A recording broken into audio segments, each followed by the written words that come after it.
Hello everybody, welcome back to a brand new video, and this is the 600 subscriber special. This was requested by one of you people, and it wasn't going to be the first episode in the series I was going to do, how a blank could win blank. That was supposed to be how a Republican could win in California, but I just so happened to hit 600 subscribers before I got that video done. So the first episode here will be how an independent can win the White House.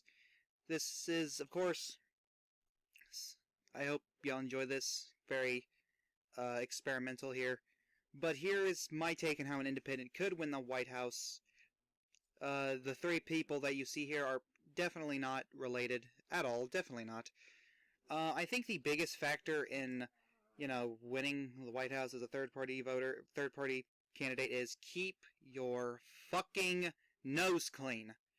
I don't know how easy it is to fuck up a campaign for president if you have skeletons in your closet. It seems like every politician nowadays have skeletons in their closet, but if you're trying to win the White House as a third-party candidate especially, you gotta make sure that, you haven't done anything fucked up in the past.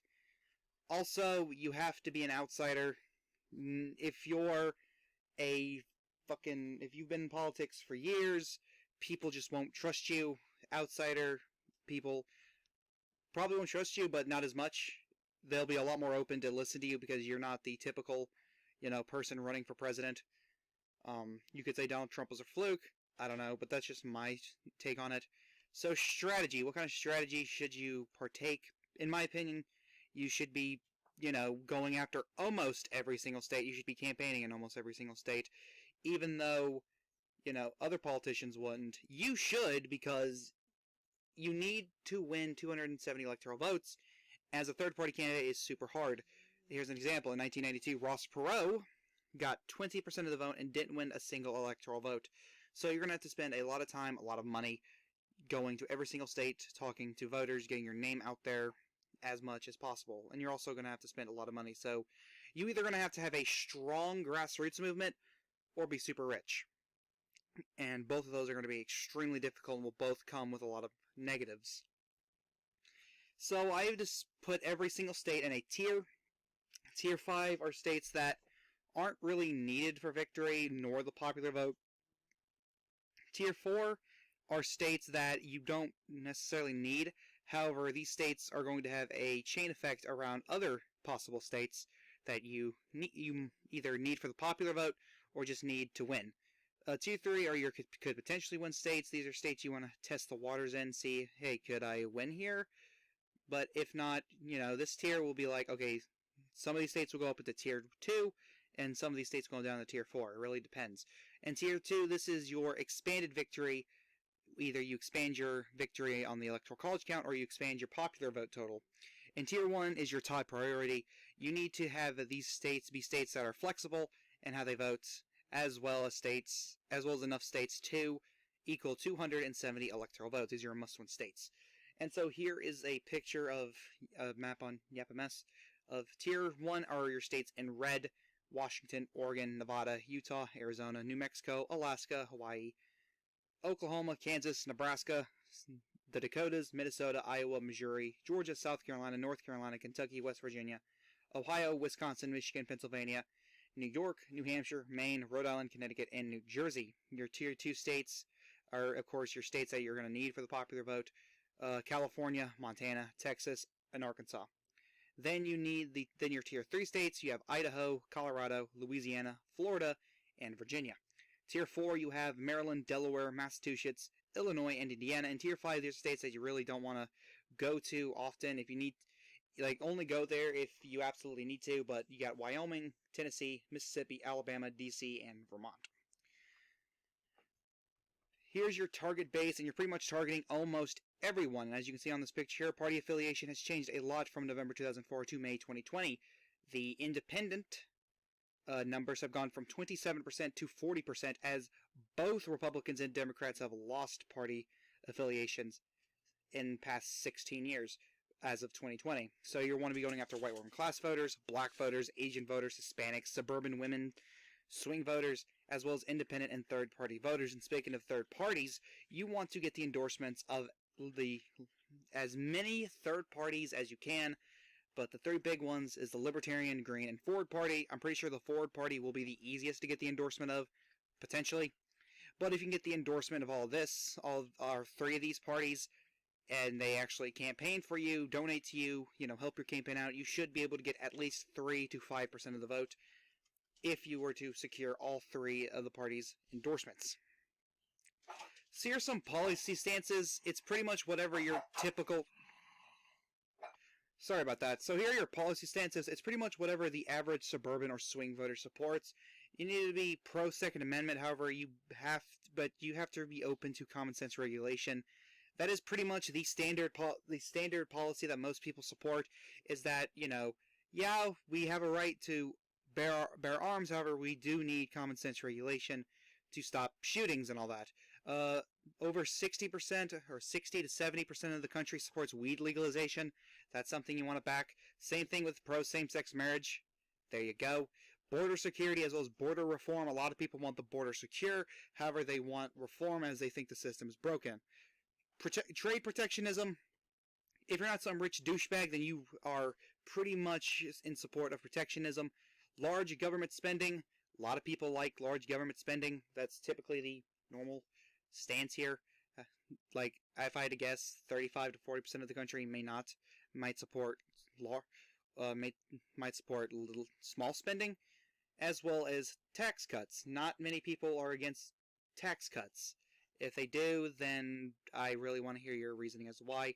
If it's, debt, then sure, that makes sense, but most people like to hear about getting their taxes cut. Also, I think you're doing a good job if you have both sides calling you names. You're doing a great job. That means you're doing something right and you're a threat to them. Keep going. Voter demographics.